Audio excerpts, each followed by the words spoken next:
आज हम जानने वाले हैं फोटिक एंड एफोटिक जोन के बारे में। इसको हिंदी में बोलते हैं प्रकाश मंडल व अप्रकाश मंडल। स्टार्ट करते हैं, आगे बढ़ते हैं। आगे बढ़ने से पहले आपसे रिक्वेस्ट है, अगर आपको हमारा कंटेंट पसंद आए तो लाइक शेयर सब्सक्राइब करना तो बिल्कुल भी ना भूलें, और हाँ, सपोर्ट भी कर सकते हैं।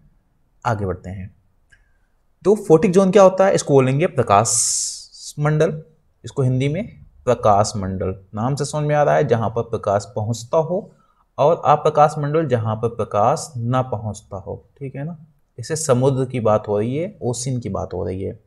तो ओशिन के यानी समुद्र के उस पोर्शन को जहां पर लाइट पहुंच पाती है उसको बोलेंगे फोटिक जोन, और समुद्र के उस पोर्शन को जहां पर लाइट नहीं पहुंच पाती है, does not receive sunlight, it's called a photic zone. बस इतना है बेसिक अंतर। अब समझते हैं इसमें और क्या क्या डिटेल में क्या है। तो पहले समझेंगे फोटिक जोन। तो फोटिक जोन क्या होता है कि चूंकि वहां प्रकाश पहुंच पाता है, तो वहां पर क्या हो, कौन सी क्रिया होगी? फोटोसिंथेसिस। फोटोसिंथेसिस बोले तो प्रकाश संश्लेषण। जब प्रकाश संश्लेषण होगा तो वहां पर समझ लाइफ स्टार्ट हो गई। ठीक है। तो यहाँ पर प्रकाश संश्लेषण होता है, तो यहाँ स्वपोषी पौधे बहुत ज़्यादा मिलेंगे, हरे शैवाल वगैरह। कहाँ पर? फोटिक जोन में। आगे समझते हैं। वैसे इसकी जो डेप्थ होती है, गहराई होती है, समुद्र में अलग अलग हो सकती है, डिपेंड करता है कि वहाँ पर और कौन कौन से एलिमेंट्स हैं। लेकिन ऑन एवरेज जो प्रकाश होता है समुद्र में, अगर समुद्र साफ है तो कितना जाता है? लगभग 200 मीटर तक अंदर ये जोन पाया जाता है। कितना? 200 मीटर। याद रखिएगा, समुद्र में लगभग 200 मीटर तक आपको फोटिक जोन मिलेगा। लेकिन हाँ, ये अलग अलग हो सकता है, डिपेंड करता है वहाँ की सिचुएशंस कैसी हैं। हो सकता है कि बहुत ज़्यादा पॉल्यूशन हो ऊपर, तो अंदर जा ही ना पाए। आगे समझते हैं। चूंकि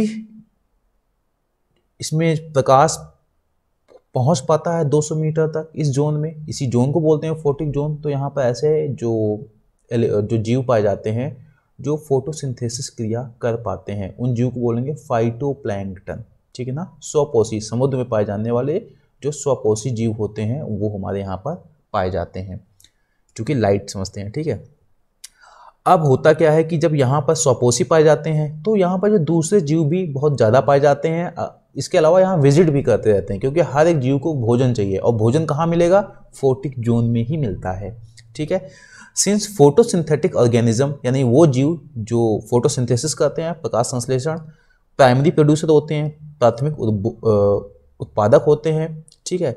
तो होता क्या है, most of the other marine organism come and visit the photic zone at least once for food. चूंकि फोटिक जोन में ही हमारे क्या होते हैं, प्रोड्यूसर होते हैं, फूड अवेलेबल होता है।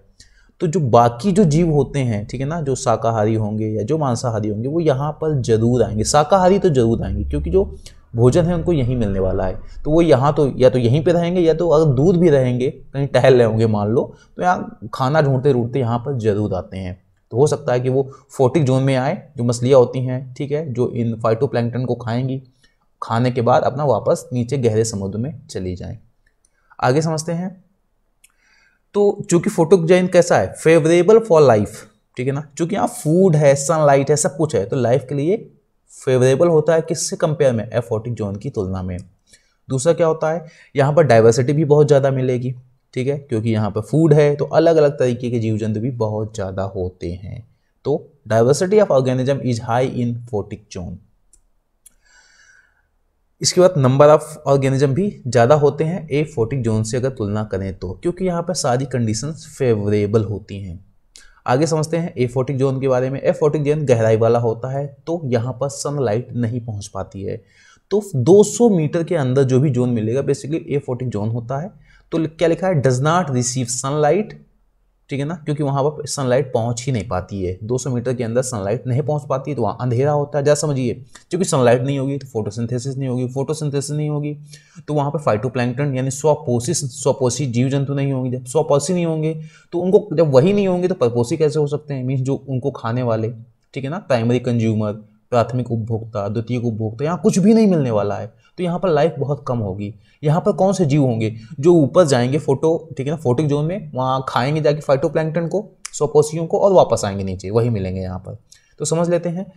This zone extend from 200 metre, तो एकदम बॉटम तक जाता है। ये 200 मीटर से स्टार्ट करो और समुद्र के बॉटम तक बहुत ही बड़ा एरिया है। कौन सा एरिया है? एफोटिक जोन, ठीक है ना। चूंकि यहाँ पे लाइट नहीं मिलती है तो फोटोसिंथेटिक ऑर्गेनिज्म यानी कि ऐसे जीव जो प्रकाश संश्लेषण कर पाते हैं वो यहाँ पर नहीं मिलते हैं, क्योंकि प्रकाश संश्लेषण के लिए यानी कि फोटोसिंथेसिस के लिए चाहिए लाइट, ठीक है। और साथ में क्या होता है कि जैसे जैसे नीचे जाएंगे तो यहाँ का तापमान बहुत कम होता चला जाएगा और वाटर प्रेशर भी बहुत ज़्यादा बढ़ता जाएगा।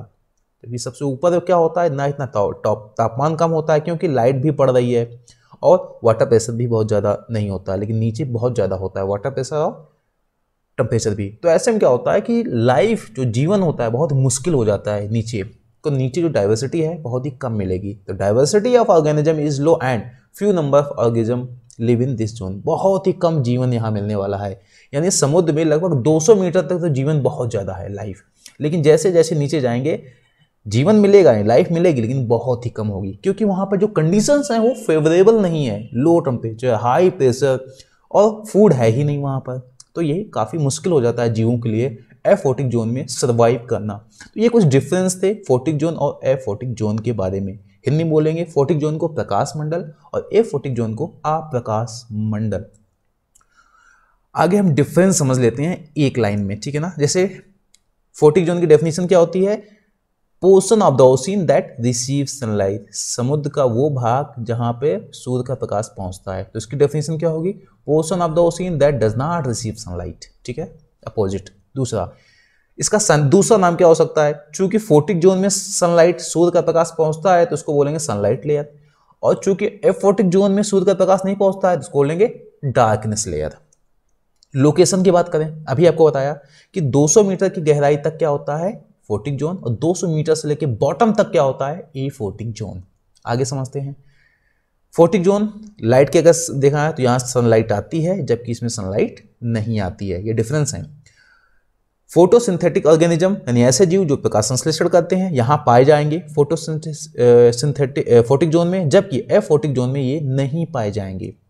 आगे समझते हैं। डाइवर्सिटी ऑफ ऑर्गेनिज्म, जैव विविधता कहाँ ज्यादा होगी? फोटिक जोन में, और एफोटिक जोन में बहुत ही लो होगी क्योंकि वहां लाइफ के लिए जो फेवरेबल कंडीशंस हैं बहुत ही कम है। आगे समझते हैं। प्रेशर, फोटिक जोन सबसे ऊपर ही होता है तो वाटर प्रेशर बहुत कम होता है, जबकि जैसे जैसे नीचे जाएंगे वाटर प्रेशर बढ़ता जाता है, ठीक है।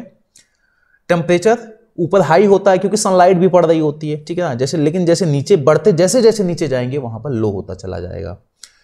तो ये कुछ डिफरेंस थे, तो हमने आज जाना फोटिक जोन और एफोटिक जोन के बारे में। उम्मीद है आपको हमारा कंटेंट पसंद आया होगा। अगर नहीं भी आया है तो भी आप हमें कमेंट करके जरूर बताएं। जल्दी आएंगे किसी अगले टॉपिक के साथ। Thank you.